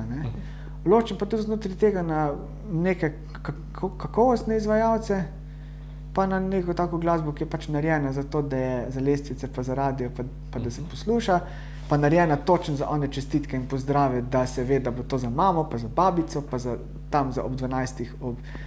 V nedeljo najdeš pa znotraj tega ogromno nekih poglavij, ki so pa zelo zanimiva. Pa tudi znotraj posameznih izvajalcev, recimo, meni je bil, recimo, če te proslule vse nekaj vzamemo, so imeli, recimo, meni je to zanimiv pri njih, da so iz džeza prišli, ta njihov ritm je prišel iz džeza, ker ta kitarist njihov Leo Ponikvar je prišel iz džezovega orkestra. In so nekako vzeli to tirolsko-bavarsko foro in so jo združili s tem. Pa z ljudsko pesmijo, ampak peljali so jo pa od tam, v glavnem, ker je pač so vedeli, da je treba prodati to ven. Ampak je bilo znotraj tega se najde ogromno nekih pesmi, ki temeljijo na ljudskih motivih, ki so jih napisali, tudi neke tekste so napisali pesniki takrat. Resnice na ljubo so se potem v 80-ih so se skomercializirali skoraj čist, ampak v redu, pustimo to, še zmeri se najdejo poglavja znotraj tega. Tudi recimo pri Slakih, tudi pri Henčkih je recimo zanimiv to, meni bilo zmeri kot nekemu recimo glasbenemu zgodovinarju, da so bili eni izmed prvih, ki so recimo saksofon, električen bas začeli v narodno-zabavni glasbi uporabljati, ne da bi šla pop glasba v narodno-zabavno, ampak narodno-zabavna glasba šla v ono smer. Neke vrste countryja so začeli noter ustavljati v muziko, se mi je zdela z tega stališča zanimiva, ta del. Banjo so imeli recimo not. In tako naprej. Tako da sem začel tudi na to raziskovati z različnih vidikov. Ne? Če pa mene vprašaš, katera glasba je pa meni najljubša osebno, katera zvrst, recimo bi rekel, da je ta, ki bi jo lahko poslušal vedno, to je afroameriška duhovna glasba. To je pač number one za mene. Je pa tudi temelj popularne glasbe, zgodovine popularne glasbe vsega, potem kar je šlo blues, jazz, vse, ne? Rock, vse. To so te korenine, ki so prišle z teh plantaž, ki so prišle spajanja evropskega glasbenega izročila z afriškim, z afroameriškim in to nek temelj za vse. Ne? Potem pa seveda od jazza do bluesa, do countryja, bluegrassa in tega, to so te moje zvrsti, v katerih najraj. Pa seveda določena pop muzika, tudi tista, ki je kakovostna. Zelo rad imam slovensko popevko, v njej se dosti pisa tudi. Pisal sem o poeziji, ki je povezana s popularno glasbo, ker je bilo, kot vemo, včasih je ogromno pesnikov pisali za radijske potrebe, za festivale, sploh pri nas. Ne. Gregor Strniša, Miroslav Košuta, Branko Ščemen, Svetlana Makarovič. Ne. To je bilo ogromno nek diapazon, Ciril Zlobec, Menard, Fritz, ogromno nekih pesnikov. Ne. Vena Taufer. Ne. In ko greš to iskat, ko greš se poglabljati v globine, ko greš, ogromno tega odkriješ. Tudi v narodno-zabavni glasbi. Jaz sem bil čisto presenečen, ko sem recimo, ko sem pisal o Mihu Dovžanu, enkrat ten tekst, so mi rekli, da napišem Mihu Dovžanu, se je v redu, sem ga šel poslušati in sem ugotovil, da je ogromno tekstov je napisala Svetlana Makarovič za njega. In tako naprej za Borisa Kovačiča Strniša. Ne? In potem vidiš, da ni bilo čisto vse za veselice pisano. In tako da sem potem začel gledati tudi na te zvrsti, ki nekateri omalovažujejo z drugačnimi očmi. Je pa res, da nisem imel nikoli predsodkov pred tem, ne? Ker je bila ta glasba vedno prisotna. Tudi jugo muzika, ki se reče jugo, pač glasba z področja bivše skupne države, ne? Kjer smo imeli mi na neki točki ogromno vsega. Mi smo imeli baje zvrstno največ, mislim, da je nemška scena, pa angleška, pa ameriška so bile večje. V 80-ih pa baje samo angleška v Evropi kot naša, da je bila najbolj pestra. Na neki točki v 80-ih baje, to je neka raziskava potrdila, ker smo imeli res, če pogledaš od tistega največjega popa, ne, od festivalov do pop muzike, vse žive, do pop rocka, punka, hard rocka, metala, jazza, progresivnega jazza, progresivnega rocka, vse. Se pravi, od Draga Dikliča prek Tereze Kesovije, Olivera Dragojeviča, Novih fosilov, Srebrnih kril, do Riblje čorbe, Begna grada, Buldožerjev, Bajage, Tomaža Pengova, Arsena Dediča. Mislim, vse, kar si hotel, si dobil. Lebi Sol, Gabi Novak, pri nas cela paleta, Lačni Franc, od Lačnega Franca do Agropopa. Recimo, cel ta spekter sem imel. Če rečemo, da je Lačni Franc taki pesniške barve zastopa, pa Agropop tisti, ki zabavnjaške barve zastopa. Ne? Kar ni več slabega, ampak pač ta dva pola imamo in vse smo imeli tu noter. Ne? In vse enako vredno nastopali na lestvicah. Lačni Franc je bil na lestvicah ob Agropopu, ob Pengovo, celo tam okoli leta 88 je imel Pengov na prvem mestu lestvice Rodovnik vina. Se spomnim, Stop Pops 20 je bil na prvem mestu Rodovnik vina, Tomaž Pengov je bil na prvem mestu lestvice. Jani Kovačič, Delam, leta 84. Moja punca ima Črno muco, leta 87. Dva taka full hita, ne, njegova. Ampak ob tem je pa ostal, je ohranil ravno tisto pesniško njegovo ravno, alternativno, udarno, angažirano, ampak to je včasih vse prišlo na lestvice. Zdaj recimo današnja podoba te glasbe je, da na lestvice teh pesmi ni več. Ne? Na lestvice tisto glasbo ne moreš priti. Zato je meni zanimivo raziskovati to preteklost našo glasbeno, ker se vidi, kako so lahko soobstajale različne zvrsti, enako vredno v medijih. Ne? Medije je zanimala tako ta glasba, kot ona glasba. Seveda, tista glasba je prodala več plošč, ne, ki je bila bolj popularna, ampak ona glasba pa ni prodala toliko manj plošč. Ja, razumem. Ja. Če si ti imel hit, Lačni Franc, ko je imel hit Ne mi dihati za ovratnik, mislim, da ni prodal kaj manj plošč takrat, kot so prodali Henčki, sta Didl Bugi Vugi, pa kaj sem imel takrat polko plešem, Valček plešem, tudi rock and roll. Oziroma, to je bilo malo pozneje s Henčki, ampak to je bilo 83, ne, recimo, ampak če vzameš pa tam, vse ni zdaj važen, pravzaprav tudi kjer primer damo, recimo ta primer sem dal, ki je približen, tam nekje v sredini 80-ih, ne. Ampak to so obstaja na lestvici, leta 87 je to obstajala Zdravljica Lačnega Franca in, ne vem, Don Juan, band od Brandija takrat, ne. So bili na lestvici, so se pač menjali. Je bil Balašević, pa je bil Oliver, pa je bil, ne vem, kdo, takrat recimo že Boris Novković, ki je prišel, recimo, ne. Vsi ti so bili. Je bil Nisin kvartet, ne, pa je bila recimo, pa je bil recimo, kot smo prej omenili, že Tomaž Pengov, ob njem pa enako vredno, tam leta 88, Aleksander Jež še ni bil takrat, je malo pozneje prišel, ampak ne vem, Čudežna polja, Randevu, veš, ko so bili ti bendi, ne? Pa sem našel pa Lačne France na isti lestvici, ampak so imeli enkrat Randevu prvo mesto, drugič Lačne France prvo mesto, se pravi, ljudje so bili pripravljeni poslušati, če si dobro muziko vrtel, so bili pripravljeni poslušati in to. Poslušalstvo je bilo, za vse je bilo dosti, no, ne. Zdaj, ko na radijskih postajah ne slišimo več v nekem prime timeu določene muzike, pravijo sicer nekateri, da ljudje nočejo tega slišati, ampak ni čisto res to, ne.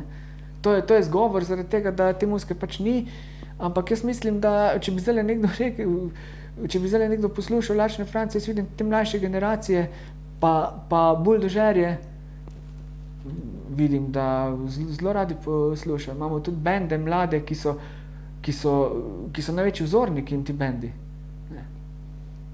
Potem imamo zdaj kantavtorje, ki so vrhunski, ki so se utemeljili na tem, recimo Martin Ramoveš, Tomi Lorber, ne, tudi jaz, ne, jaz sem bil zelo so na mene vplivali buldožerji Franci, Jani Kovačič, Pengov, o Marjanu Sovdetu smo prej govorili na začetku, on me pa recimo naučil, koliko napisati pop pesem, ne, veš, in to je zelo fajn, no, imeti to možnost, da lahko slišiš vse. In če lahko to če je to lahko soobstajalo nekoč, zakaj ne bi mogli danes? Ne? To je recimo eno moje vprašanje glasbenega zgodovinarja, kot tak, ki si ga zastavljam, ko o tem pišem, so mi pa zanimiva ta razmerja in se mi zdi, da je tu tudi pri medijih problem. Ne? Da niso več tako resni, da je tu neka raven padla, no? Pri tem, ne toliko pri glasbi, ko pravijo, raven glasba je padla, ne? Ne vem, če, no, vsej, kar slišimo, mogoče z tega, kar zdaj slišimo po radijih mainstreamovskega čez dan, potem bi lahko sodo, ampak od zadaj je pa ogromno neke muzike, ko jih poslušamo po klubih, pa ko moraš vedeti z njo, pa ko jo na Bandcampu najdeš, veš, neke dobre muzike, ki je ne slišimo. Zakaj je ne slišimo? Ker je ne vrtijo. Zakaj je ne vrtijo? Ker je nekdo tam, ki je pač noče, ker so neke uredniške politike take, da se te muzike pač ne vrti. Ne. To je nek problem, ne? Ampak ne vem, kako smo sploh prišli do tega zdaj. V bistvu preko glasbe. Ja, pogovarjala smo se o tem tudi, no, da sem tudi slovenski popevki ogromno pisal in na tem sem tudi recimo igral sem ogromno tega, ne, sem v neki točki, vem, da sem bil angažiran prek kluba študentov Celjske regije v 90-ih, ko sem igral v hotelu Evropa v Celju. Takrat mi je pomagalo znanje in poslušanje vseh teh širokih pol, od Eurovizije do pesnikov, do opere, ker sem lahko odšpilal komad od Freddija Queena, od Nicole, od Roya Blacka, od Engelberta Humperdinka, ali pa od Rolling Stonesov, Beatlov, Elvisa, Arsena Dedića, Pengova, ne? In takrat sem se tudi, tiste bila zelo fajn šola. Ampak jaz bi zdaj vse malo še na to infrastrukturo. Ja. Rekel si, Bi si postavil vprašanje, kaj se v uredništvu tu dogaja. Zdaj, lepota, če se človek pogovarja z nekom, kot si ti, ki delaš vse, pa še 3 stvari, je, da si lahko na večinoma stvari sam sebi odgovoriš. Tako da jaz sem to vprašanje kar nazaj dal, glede na to, da si urednik, mogoče še malo pa iz te strani, da presvetliš glasbeno pa literarno dogajanje, pa tudi uredniško delo. Škaj, jaz gledam z tega stališča, recimo, ko sem urejal pri svojih kulturnih društvih, knjige, pa tudi pri kakšni založbi, ko sem to delal, sem vedno gledal, da je bilo, recimo, da je imel neko stopnjo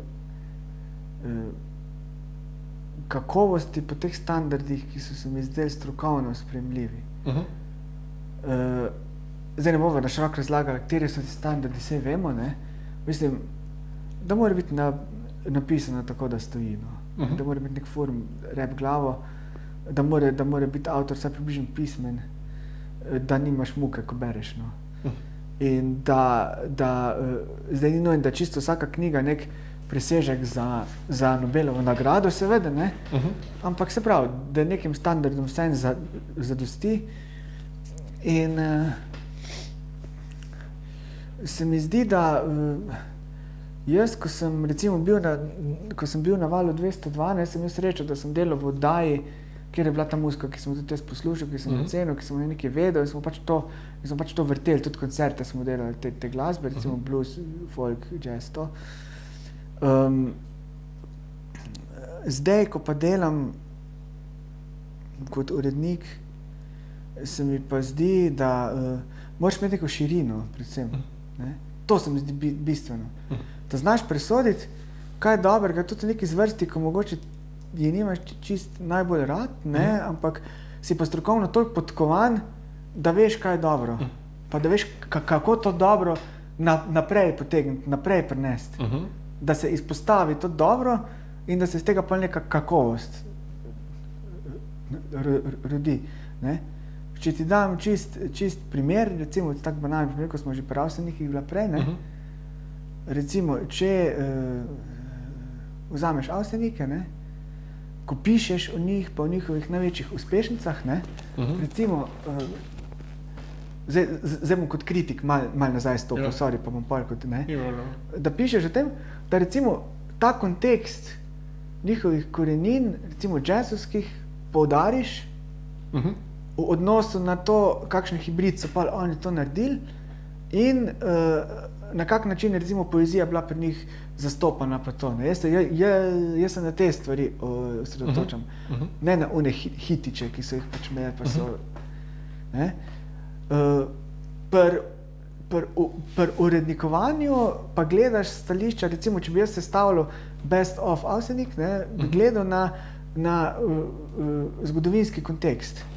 Katere skladbe so bile njihove, tiste, ki so v nekem določenem obdobju dali ime Avsenik na zemljevid. Čist enostavno, tudi če niso, recimo, če ne boš rekel, da so zdaj pa to njihove najbolj kakovostne pesmi, katere so zgodovinsko, kontekstualno pomembne. Kako izgleda zgodovinjenje naše glasbe v Sloveniji? Koliko znamo, koliko vemo Slovenci o svoji glasbi, koliko znamo to prenašati, ki se s tem ukvarjaš? Jaz lahko rečem, da v določenih krogih precej, so krogi, ki precej, na splošno pa se mi zdi, da bi lahko več vedeli in bolj spoštljivo se obnašali do tega. Zdi se mi predvsem pri arhiviranju tega. Zdaj, meni se zdi, pa ne bom zdaj na dušo pihal, če bom to rekel, ampak je to dejstvo. Zdaj sem čisto strokovno pravim. Kulturni center Maribor je tu naredil velik korak naprej po kakovosti in po načinu, spoštljivosti, kontekstu tega, kako se arhivira slovensko glasbo. Projekti, kot so bili recimo Mariborski rock, rockerji pajo pesnike, No Border Jam in take stvari in seveda te vse arhivske stvari, ki so tu nastale. Recimo zdaj založba Helidon ima tudi v zadnjih letih zelo spoštljiva in zelo podrobno in kontekstualno se loteva arhiviranja njihovega arhiva, ki vemo, da je največjih arhivov pri nas, ker je to bila prva slovenska založba, najstarejša slovenska založba tudi, ne? In je to ogromno nekih posnetkov in arhivov in se zelo z nekim spoštovanjem tega loteva. Dočim, ko gledam pa na nacionalko, ne, se mi pa zdi, da tam pa tega spoštovanja ni, ker je nekako samoumevno, da to imajo in se mi zdi, da bi se tam pa lahko več naredili iz tega. Pa ne, da bi zdaj bila to kritika, ne, da bi zdaj pa ti šimfaš čez hišo, kjer si nekoč delal tudi. Ne, jaz sem videl prav takrat, ko sem delal na radiju iz svojih izkušenj, lahko povem, da smo mi, ki smo delali redakcije Vala 202 za tisto oddajo Janeta Vebra, smo imeli težave, ker določenih posnetkov v arhivu nismo našli, ki bi morali biti tam, ki morajo biti dostopni, ki morajo biti arhivirani. Bom čisto povedal po pravici, na Hrvaškem zdaj Croatia Records dela sistematično arhivira svojo zgodovino v obliki boksov, v obliki vinilk. Ponatiskuje te najbolj važne albume jugoslovanske glasbe, House Tour, recimo pa ta paket aranžman, ki je verjetno tudi poznaš, ko so Idoli, pa Šarlo Akrobata. Šarlo Akrobata so ponatisnili to prvo plato. Ne? In to se mi zdi nek dokaz spoštovanja do korenin, do izročila, ki ga imamo. Pri nas je nasplošno tega še premalo, se pravi, dogaja se, tam, kjer se pa dogaja res tako, kot se mora dogajati. Ne? Tako da jaz mislim, da je nekaj teh otočkov, 2 sem omenil zdaj, ne, kjer se tudi ve, zakaj se to dela. Dela se ne zato, da bi se to nujno prodali v velikih količinah, ne? Da bi zdaj mi služili od tega pa obogateli od, ne vem, 20 prodanih plošč, kar vemo se ne bo zgodilo za teh časih vprosti ne več, ne? Ampak dela se to zaradi tega, da bo pa mogoče neka generacija, ki bo to zanimala, imela to arhivirano, imela to na voljo, da se bo vedeli, kaj se je naredilo, kako se je naredilo, zakaj se je to delalo. Mogoče so pa takrat pojavil spet nek trg, ko se bo pa prodajal več nosilcev zvoka, kakšnikoli bojo že takrat, ali bojo to USB ključki, ali bojo karkoli, vinilke, ki so zdaj nazaj prišle, ne vem, ampak veš, vse, nikoli ne smeš reči, zdaj se pa nikoli ne bo več nič prodajal in misliti sam na tisto najožje, na takrat, videti, ne dlje. Treba je malo širše pogledati, no. To se mi zdi, da nam manjka ta širina pogleda in daljnosežnost pri tem. Da vidiš, ne vem, 20 let naprej, zakaj je to pomembno, da se zdaj dela, ker se mogoče ne bo prodajal, ampak je pa pomembno, da obstaja. Pa ne zaradi tega, da imamo midva ali pa še enih 5 navdušencev za to plato v rokah, a veš, pa knjigo v rokah, ko smo že pri knjigah tudi, je čist ista, copy-paste, lahko rečejo. Ampak zaradi tega, ker je to naša zgodovina, ker je to naše izročilo, ker je to, kar smo, iz tega smo prišli in to enostavno mora biti. Ne vem, jaz nimam drugega argumenta. To je tudi strokoven argument, enostavno mora biti. Čeprav se čudno slišim, ampak v tem primeru pa ja. Zakaj? Zaradi vsega tega, o čemer smo prej govorili. Da narod, ki je narod, mora imeti neko identiteto, mora imeti neko zgodovino in iz te zgodovine nekaj izhaja. Mi smo nekaj naredili. Veš, prej, ko smo bili še del Jugoslavije, smo nekaj naredili v odnosu na cel ta prostor, ker, sorry, ampak Blačni Franci, pa buldožerji, pa ti naši kantavtori so bili popularni v Srbiji, ravno tako, kot v Sloveniji, mogoče še bolj kje, kakšen, ne? V Bosni tudi, ne? Buldožerji so bili bolj znani v Srbiji, kot pri nas. No, recimo, uni bendi pa pri nas tudi, recimo, ne vem, Zabranjeno pušenje se je prav tako prodajalo, ker v Bosni se je prodajalo pri nas dobro. itd., da ne bova predolga pri tem, ampak to nekako, če si narod z nekim samospoštovanjem, kar mi zgubljamo, ne, zdaj v zadnjih 30 letih, ko bi morali bolj biti, tem, ker smo dosegli neki, ne, recimo vsaj prvih 13 letih pred EU pa NATO, ampak bi morali nekako se tega zavedati. Se pravi, če povzamemo, narod, ki rabi neko samospoštovanje in to... Vsak narod rabi neko samospoštovanje, ima neko zgodovino in to zgodovino je treba nekako ohranjati in tudi zdajšnjim in prihodnjim rodovom to nekako pokazati. Zakaj se je nekaj dogajalo, da se je nekaj dogajalo in kako se lahko to dogaja tudi v prihodnosti. To je bistvo vsega tega dolgega govorjenja. Zdaj, v bistvu smo naredili neki prerez bolj tvojega pestrega udejstvovanja, tako si rekel, od ene do druge strani Mavrice, kot tvoje zgodovine, pač intervju se tako razpletal. Mogoče kako zaključno misel, če še bi dal? Bi še rad kaj povedal, bi rad kaj sporočil? Ja, predvsem to, da se mi zdi, nekako sem prišel do neke točke v tem, kar delam zdaj, recimo 40 let že pišem, objavljal sem začel tudi nekje zelo kmalu potem, pa 30 let bo drugo leto, kar se s kantatovom ukvarjam, kar se glasbo ukvarjam, resno. Do neke točke sem prišel, ko sem ugotovil, da pač tega ne nehaš delati. Nekako to je poklicanost, čeprav se smešno sliši, mogoče komu, ko rad pravi, da umetniki živijo v oblakih, ampak ne vsi. Nekateri se še dobro zavedamo empiričnih stvari, ki morajo stati, da lahko sploh delaš. In poskušamo nekako z nogami stati na tleh, ampak jasno nam je pa tudi, da pač to ni stvar, ko bi šel pa v penzijo. Poklic, ki ga upravljaš, je, da greš pa v penzijo, recimo, kjer si v službi. Ta poklicanost, ki jo imaš pa ukvarjanje z umetnostjo, pa zdi, da nikoli ne moreš nehati. Dokler pač lahko, vse na neki točki pa ne moreš več, ali pa ne vem, nimaš navdiha, nimaš idej, se zgodi, ampak se mi zdi, da dokler pa lahko, je pa to neka tudi dolžnost ustvarjalca, da da nekaj od sebe in jaz sem na to točko tudi prišel, da pač